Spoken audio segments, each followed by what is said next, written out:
오늘은 로마서 12장 14절에서부터 21절까지의 말씀을 통하여서 하나님의 은혜의 말씀을 나누기 원합니다. 12장에서부터는 우리 예수 믿는 저와 여러분들이 이제 실생활에서 어떻게 살아가야 될 것인가를 우리에게 말씀해 주고 있다고 했습니다.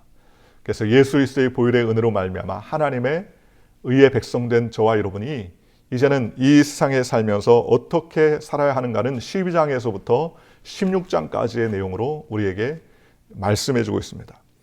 오늘 우리 14절에서부터 21절에 그리스도인의 생활 그랬습니다. 첫째는 어떤 생활이냐? 바로 축복하기 위한 신앙생활이 된다는 것입니다.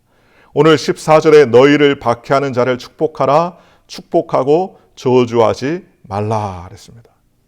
여러분, 이게 이 세상의 이치입니까? 세상의 가치관이죠? 가치관인가요? 그렇지 않습니다. 세상의 가치관은 어떻습니까?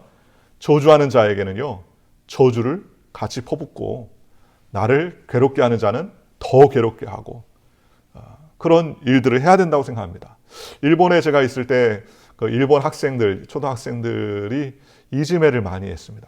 뭐 제가 받았다는 게 아니고 일본 학생들 사이에 이지메라는, 저는 그때 이지메라는 단어를 처음 들었습니다. 그리고 저희 교회 청년 중에 하나가 이지메를 당했었던, 어렸을 때 이지메를 당했던 그 트라우마 때문에 굉장히 고생을 했던 적이 있습니다. 그 일본 청년이었는데요. 이지메를 당한 이유가 다른 게 아니에요. 이 형제가 새 가슴입니다. 가슴팍이 이렇게 볼록 약간 튀어나왔어요. 그것 때문에 친구들한테 이지메를 당했죠. 왕따를, 요즘으로 말하면 왕따를 당한 겁니다. 근데 일본에서의 왕따는요, 간단하게 그냥 이렇게 뭐 모른 체 하거나 무시하는 정도가 아니라 직접적으로 가해를 가하고요. 그런 정도의 수준이었는데, 이제 저희 청년들하고 이야기하다가 목욕탕, 이제 교토가 상당히 덥습니다. 여름에 굉장히 습한데 주말에는 항상 목욕탕을 갔던 것 같아요. 청년들 모임을 이제 전도를 마치고 토요일 날 저녁에 여자 청년들은 다 보내고 이제 교회에서 남자 청년들이 같이 밤을 새고 이제 잠을 자게 됐는데 너무 더우니까 목욕탕을 가자. 그랬더니 이 청년이 절대로 가지 않는 거예요. 나중에 자초형 얘기 들어보니까 초등학교, 중학교, 고등학교를 그 이지메를 당했는데 그 새 가슴팍이 튀어나왔다는 것 때문에 이지메를 당했고, 처음에 그 일로 인하여서 그 이지메를 당한 이후에 자기는 한 번도 사람들이 모여있는 공동 목욕탕에는 가본 적이 없다는 겁니다. 그래가지고 뭐 그런 거 갖고 그러냐, 우리가 이제 잘 설득해가지고요, 대중 목욕탕에 간 겁니다.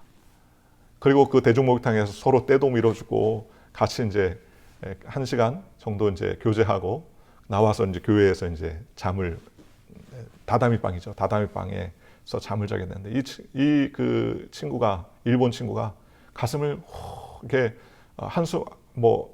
한숨이 아니라 뭡니까? 큰 깊은 그 숨을 확 들이쉬면서 기모치 너무 자유롭다는 거예요. 너무 행복하다는 거예요.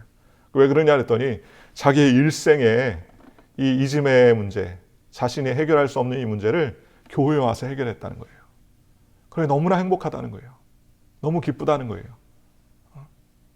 그랬던 이야기를 하면서 그 하룻밤을 같이 지내고 예배를 드렸던 기억이 납니다. 세상의 방법은요, 저주하는 자를 같이 저주하라, 그렇게 말하지 않습니까? 그런데 우리 예수 믿는 사람에게 어떻게 합니까? 너희를 박해하는 자를 어떻게 하라? 축복하고, 그리고 축복하고 저주하지 말라라고 말씀해 주셨습니다. 누가복음 6장 27절에서부터 28절에도 그러나 너희 듣는 자에게 내가 이르노니 너희 원수를 사랑하며 너희를 미워하는 자를 선대하며 너희를 저주하는 자를 위하여 축복하며 너희를 모욕하는 자를 위하여 기도하라 그랬습니다. 이게 쉽지 않죠. 매우 어려운 일입니다. 독립운동가였던 백범 김구 선생님의 일화가 하나 있지 않습니까? 일화 중에 만주에 있는 이 김구 선생님을 죽이기 위해서 독립군이, 그 청년 하나가 이 독립군 안으로 들어온다는 이야기를 들었습니다.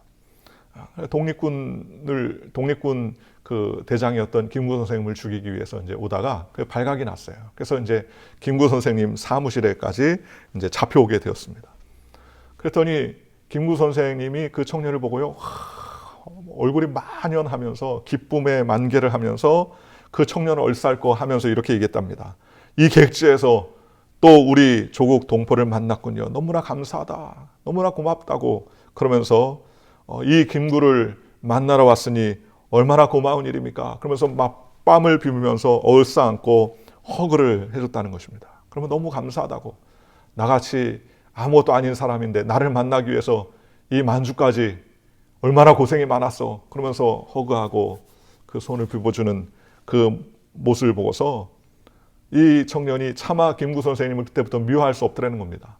그리고 그때부터는 정말 김구 선생을 위해서 목숨을 바치는 충성스러운 일꾼이 되었다고 합니다. 이 비슷한 얘기를 이제 뭐 같은 얘기는 아니지만 제가 이제 섬겼던 여의도 수목교회 조용희 목사님, 최자실 목사님, 최자실 목사님 돌아가셨지만 이온 목사님이라고 인천 숭의감리교회 그 교회도 이제 꽤 큰 교회시죠.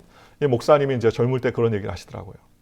무슨 얘기냐면 여의도 순복음교회 그때는 이제 서대문 순복음교회죠. 서대문 순복음교회에서 여의도 순복음교회는 이제 교회가 점점 커지고 폭발적인 성장을 하고 있는데 숭의감리교회 인천 숭의감리교회 교인들이 예배를 주일날 끝나고 나면 오후에 3, 4모 모여서 여의도에 가서 예배를 드린다는 거예요. 그 이야기를 심심치 않게 듣고 있다가 화딱지가 난 겁니다. 이 숭의감리교회 이용 목사님 화가 난 거예요. 아니 해도 너무하다. 서울에서 목회를 하면 서울 사람이나 전도할 것이지 어떻게 인천에 있는 남의 교우까지 이렇게 빼앗냐. 내가 이 작자를 가만두지 않겠다. 아주 벼르고 별로가지고 이제 상경을 하게 됐답니다. 인천에서 서울까지 올라가게 됐대요. 그리고 만나면은 가만두지 않겠다. 사대기를 때리겠다. 그러면서 이제 아주 그냥 독을 품고 이제 조용희 목사님 그 집무실에 탁 들어가게 됐는데 그때 최자실 목사님하고 조용희 목사님이 그 자리에 같이 있더라는 겁니다. 딱 들어가는데 갑자기 최자실 목사님이 할렐루야 하면서 두 손을 들고서 소리를 지르면서 하는 말이 할렐루야 큰 종 오셨습니다. 할렐루야 하나님 앞에 큰 종이 오셨네. 할렐루야 그러면서 손을 들면서 반가워하더랍니다. 반가워하더니 손을 잡고 갑자기 그 기도를 하기 시작하는데 할렐루야 하나님께서 귀하게 쓰시는 큰 종이 방문하게 하심을 감사합니다. 그러면서 확 하는데 마음에 이제 다짜고짜 작정을 하고 화풀이 하려다가 그 큰 종 오셨다는 그 얘기에 너무 감동이 되기도 하고 자기를 위해서 목회에 충만케 하시고 은혜 주시고 은총 베풀어 달라고 간절히 기도하는데 눈물 콧물이 막 쏟아지기 시작하더래요. 그때. 그러면서 마음이 확 녹아지면서 그 작정하고 올라와서 다짜고짜 싸우려고 올라왔는데 오히려 그때 같이 기도받고 큰 종 오셨다는 칭찬을 받고 기도하고 난 다음부터 그 이후부터는 조용희 목사님이나 최자실 목사님 미워하는 게 아니라 친구가 됐다는 거예요. 같이 동역하는 동역자가 됐다는 것입니다. 오늘 저와 여러분이 우리 주님이 원하시는 삶이 무엇이냐? 그것은 축복하는 삶이 돼야 된다는 것입니다. 근데 이게 쉽지 않죠. 나를 미워하고 저주하는 사람은 어떻게 축복합니까? 이것이 바로 하나님이 우리에게 향하신 그리스도인의 삶의 방식이라는 것입니다. 그러니 이렇게 하기 위해서는요. 어떻게 해야 됩니까? 겸손해야 된다는 것입니다. 그죠? 어떻게 겸손합니까? 즐거워하는 자들과 함께 즐거워하고 우는 자들과 함께 울라 그랬습니다. 우는 자들과 함께 울고 즐거워하는 자들과 함께 즐거워하는 것 이게 매우 쉬운 것 같지만요. 쉽지 않아요. 그렇잖아요. 우리나라 속담에 사촌이 땅을 사면 어디가 아파요? 배가 아프다. 배가 아프다. 남이 잘 되는 꼴을 보기 싫다. 그 소리 아닙니까? 그죠? 그런데 이거는 잘못된 것이죠. 남이 잘 되는 것을 축복하고 마치 내일처럼 기뻐해야 됩니다. 그것이 바로 우리 예수 믿는 사람들의 성정이라는 거예요. 성정. 그렇게 돼야 된다는 것입니다. 또 우는 자들과 함께 울라는 거예요. 애통하고 고통 가운데 있는 사람들에게 서로 마음을 터놓고 위로하고 소망 가운데 달려갈 수 있어야 한다고 성경은 우리에게 말씀해주고 계시다는 것입니다. 그러니 축복하는 삶 두 번째는 뭐예요? 최선을 다해 선을 행하는 삶이라는 것입니다. 최선을 다해서 선을 행하는 삶이 될 때 하나님께서 축복해 주시는 것입니다. 서로 마음을 같이하며 높은 데에 마음을 두지 말고 도리어 낮은 데 처하며 스스로 지혜 있는 체 하지 말라. 뭐 하라는 거예요? 겸손하라는 것이죠. 마음을 높은 데 두지 말라는 것이죠. 내가 이래봬도 어떤 사람인데 내가 왕년에 이런 사람인데 이런 옛 생활의 습관을 벗어버리고 우리의 마음을 낮은 데 처하라는 거예요. 겸손히 하라는 것입니다. 스스로 지혜 있는 체 하지 말라. 여러분 로마 시대 때 얼마나 많은 학자들이 있었습니까? 사도 바울도 지혜가라면 둘째 가라면 서로 할 만큼 지혜로운 사람이었지 않습니까? 그러나 사도 바울은 예수 그리스도 앞에서 복음을 위해서 모든 것을 배설물로 여긴 사람이었다고 성경은 말씀하셨습니다. 그러니 축복하는 삶, 축복하려면 어떻게 해야 돼요? 마음이 겸손해야 됩니다. 가난해야 됩니다. 가난한 자가 하나님을 볼 것이라고 그랬습니다. 그래서 저와 여러분이 이와 같은 겸손한 하나님의 꾼 되시기를 주님의 이름으로 축원합니다. 17절에는요. 아무에게도 악을 악으로 갚지 말고 모든 사람 앞에 선한 일을 도모하라. 최선을 다해서 선을 행하라는 것입니다. 시편 37편 1절과 2절에 악을 행하는 자들 때문에 불평하지 말며 불의를 행하는 자들을 시기하지 말지어다. 그들은 풀과 같이 속히 배임을 당할 것이요 푸른 채소같이 세잔할 것이미로다 그랬습니다. 악으로 악을 갚지 말고 모든 사람 앞에서 선한 일을 도모하라. 착한 일, 거룩한 일, 선한 일을 도모하는 삶, 그런 일들을 계획하는 삶을 살아야 된다는 것입니다. 그러니 우리는 복을 전하는 사람이지 저주를 전하는 사람이 아니라는 겁니다. 그러므로 우리는 하나님께 복을 전가하고 하나님의 복을 나눠주는 믿음의 백성이 되시기를 주님의 이름으로 축원합니다.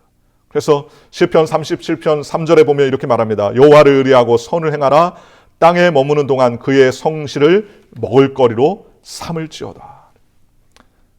하나님께 복받는 삶, 선을 행하는 삶, 그리고 성실을 먹을거리로 삼는.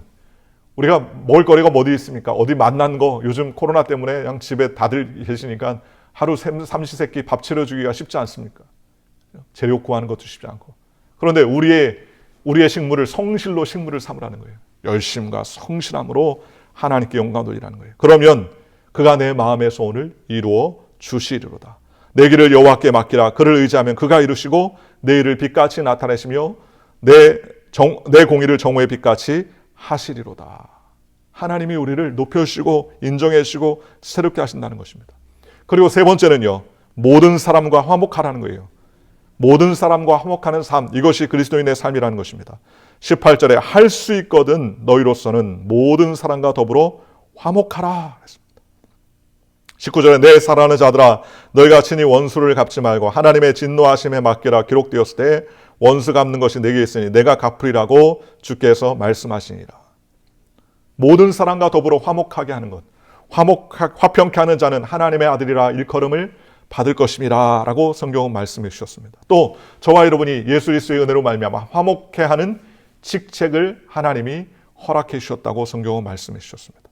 그러니 우리는 어떠한 존재가 되어야 되느냐? 화합하게 하고 연합하게 하고 화목하게 하는 그와 같은 사람이 되어야 되는 것입니다.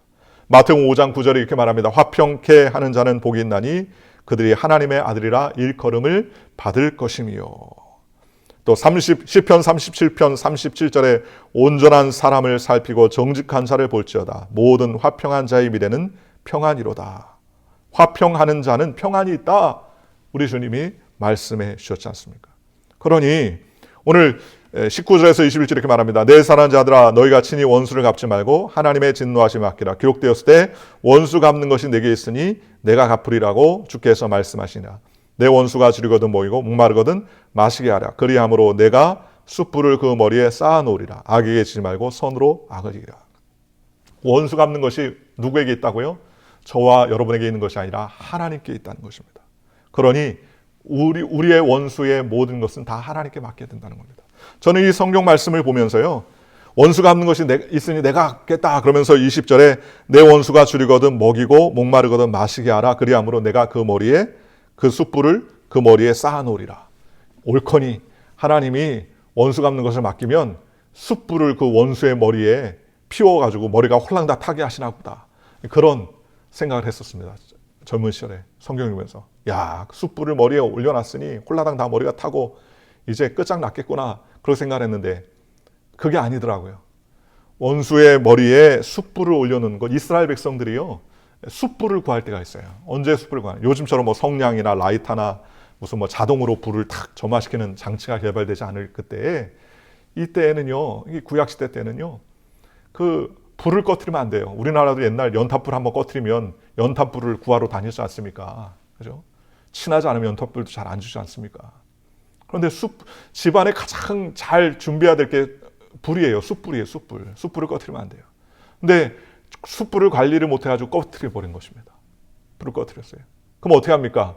그 숯불을 구해야죠. 어디서 구합니까? 뭐 번개탄 사다가 피나요? 안 되죠. 번개탄이 어디 있습니까? 그러니 화로를 이고서요. 맨 빈 화로를 이고서 숯불을 구하러 가는 거예요. 이웃에게. 숯불을 잘 빌려줍니까? 안 빌려줘요. 그런데 원수가 화로에 머리에 화로를 이고 숯불을 구하러 왔어요. 그 숯불을 구하러 온 원수에게 어떻게 한다? 그 숯불을 그 머리에 쌓아놓는다. 내가 그 숯불을 그 머리에 쌓아놓으리라. 저와 여러분이 그 숯불을 머리에 쌓아놓는다는 거예요. 이거는 그 머리를 홀라당 태운다는 게 아니라 이제 불이 없어가지고 불을 구하러 온 그 원수를 매몰차게 내보내는 것이 아니라 그 머리에 가장 집에서 잘 피운 숯을 그 머리에 올려주고 그 숯불로 따뜻하게 할 수 있도록 돌려보내준다는 거예요. 이런 마음을 주님께서 주신, 이 마음이 얼마나 귀합니까? 이 마음이 우리에게 화평케 하는 거예요. 하나님 안에서 원수를 용서하고 해방시키는 것입니다. 그래서 21절에 악에게 지지 말고 선으로 악을 이기라. 우리 주님이 이렇게 말씀해 주셨습니다. 오늘 저와 여러분이 악에 지지 말고 선으로 악을 이겨서 하나님을 기쁘시게 하며 이 세상의 원리와 원칙, 악한 자들에게 더 악하게 하는 것이 아니라 원수와 미워하는 자들을 오히려 축복하고 저주하지 아니하며 선한 일을 도모하고 화평케 하며 하나님의 은혜 가운데 선으로 악을 이겨나가는 저와 여러분들 되시기를 주님의 이름으로 간절히 축원합니다. 기도하겠습니다.